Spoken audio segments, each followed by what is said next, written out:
itu ada gambar-gambar ya. Ada gambarnya.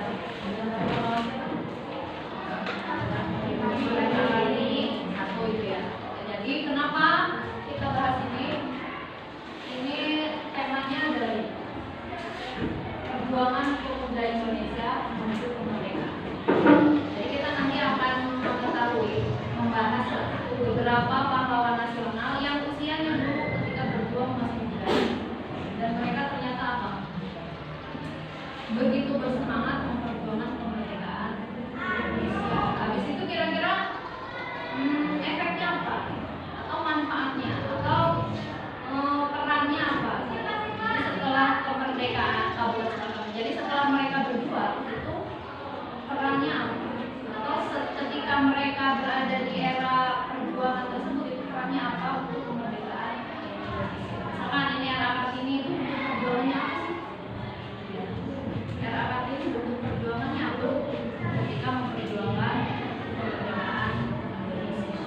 Kalau di sini di LKS nanti akan ada 3 tokoh, ada 3 pahlawan nasional. Tapi nanti di sini saya mungkin akan menyebutkan ini. Sebelum kesana sekali lagi, hari ini yang akan kita pelajari adalah peran Sumpah Pemuda dalam usaha kemerdekaan Indonesia.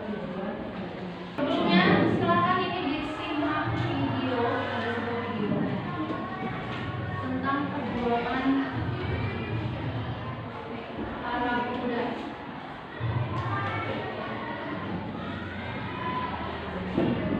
Atau video singkat tentang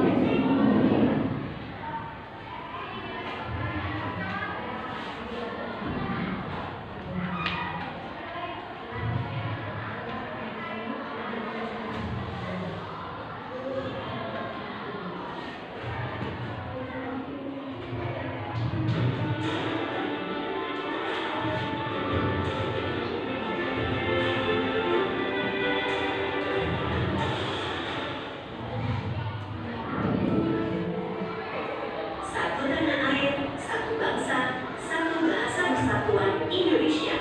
Itulah inti Sumpah Pemuda yang menyatukan bangsa. Tapi tahukah teman-teman, ada sejumlah fakta seputar Sumpah Pemuda yang menarik untuk kita ketahui. Ayo kita cari tahu sama-sama. Sumpah Pemuda. sejarah sebelum terjadi Sumpah Pemuda. Kita dulu pernah bahas satu bab tentang kebangkitan nasional. Kebangkitan nasional latar belakangnya adalah karena penjajahan Belanda di Indonesia, ya kan? Terus terjadi perlawanan terhadap penjajahan, tapi semua perlawanan itu gagal, ya kan? Maka terjadilah kebangkitan nasional. Kebangkitan nasional yang apa namanya, tokoh-tokoh yang menciptakan kebangkitan nasional itu juga pemuda. Bedanya apa? Ya kan umur aja, umur dan timing gitu. Kalau di masyarakat timing waktunya. Waktu kebangkitan nasional itu tahun 1908. Terus 20 tahun kemudian 1928 kejadian Sumpah Pemuda. Artinya setelah 1908 pemuda yang terlibat dalam peristiwa kebangkitan nasional itu 20 tahun kemudian sudah dewasa, ya kan?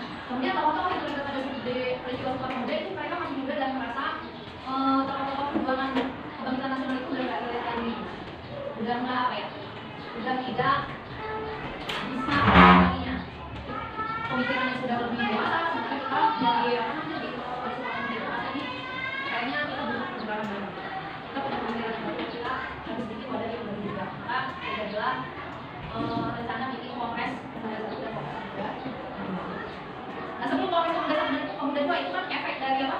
Efek dari kebangkitan nasional itu banyak organisasi kepemudaan di berbagai daerah di negara Indonesia. Ada yang di Sumatera, ada yang di Jawa, ada yang di namanya itu, ada yang di Makassar, misalnya itu banyak banget apa namanya, organisasi kepemudaan yang hadir setelah peristiwa kebangkitan nasional. Yang ekspor itu disebut ada 5, kira 26 itu organisasi kepemudaan yang hadir setelah hari kebangkitan nasional. Ada Trimono Darmo, ya.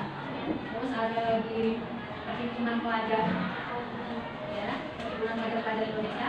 Ada lagi IOM Indonesia, ada lagi IOM Sumatera, ada lagi Indonesia Muda. Rekordamu itu adalah catatan yang pemuda. Perkumpulan pemuda-pemuda masing-masing daerahnya.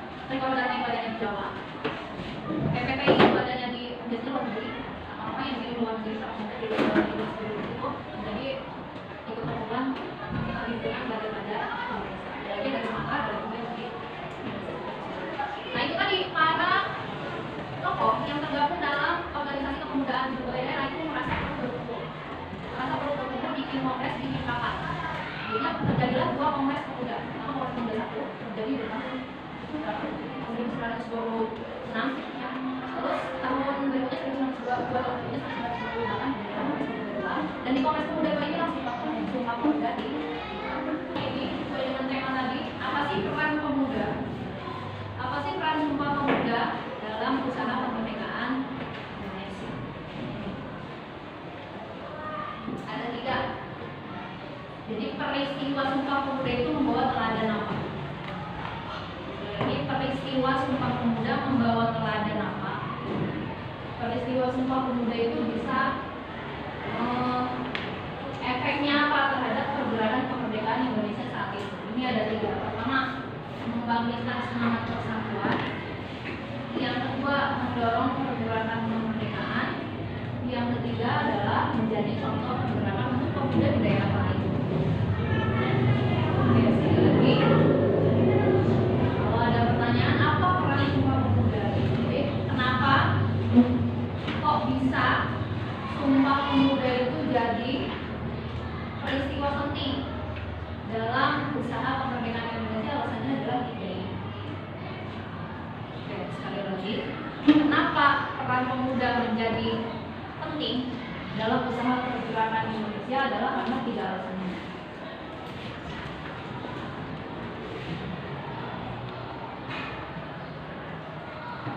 Pertama, Sumpah Pemuda tahun 1928 membangkitkan semangat persatuan. Itu tadi. Dari berbagai latar belakang yang datang di Kongres Sumpah Pemuda, mereka janji gitu. Mereka janji akan bersatu padu, akan menjaga keutuhan sebagai pemuda yang ingin menyumbang peran penting dalam usaha kemerdekaan. Terus yang kedua, peran Sumpah Pemuda itu mendorong pergerakan kemerdekaan. Tadi kalau sudah kompak ini usaha apa ya? Usaha merebut kemerdekaan itu lebih semangat. Jadi kalau udah bersatu, udah kompak semua pemuda dari berbagai daerah, itu akan menginspirasi pemuda yang lain untuk juga ikut terlibat dalam usaha kemerdekaan.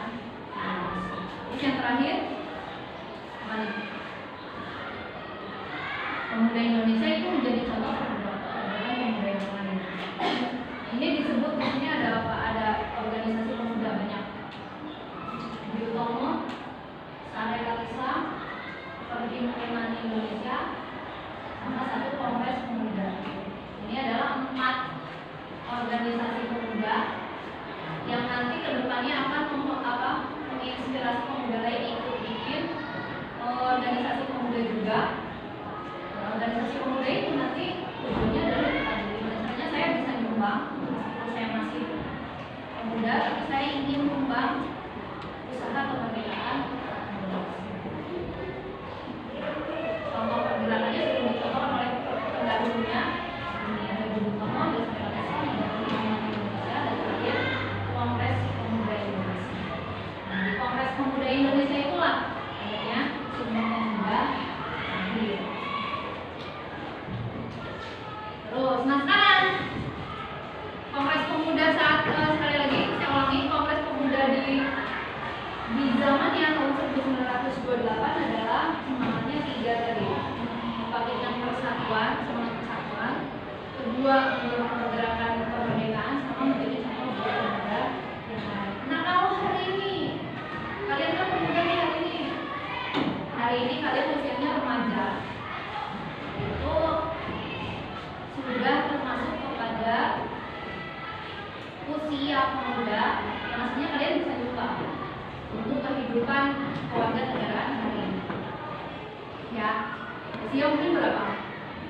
Ada yang 12, 13, 14, 18, 12, 13, 14 itu sudah masuk kepada usia pemuda. Kalian udah bisa nyumbang loh buat kehidupan kewarganegaraan Indonesia hari ini.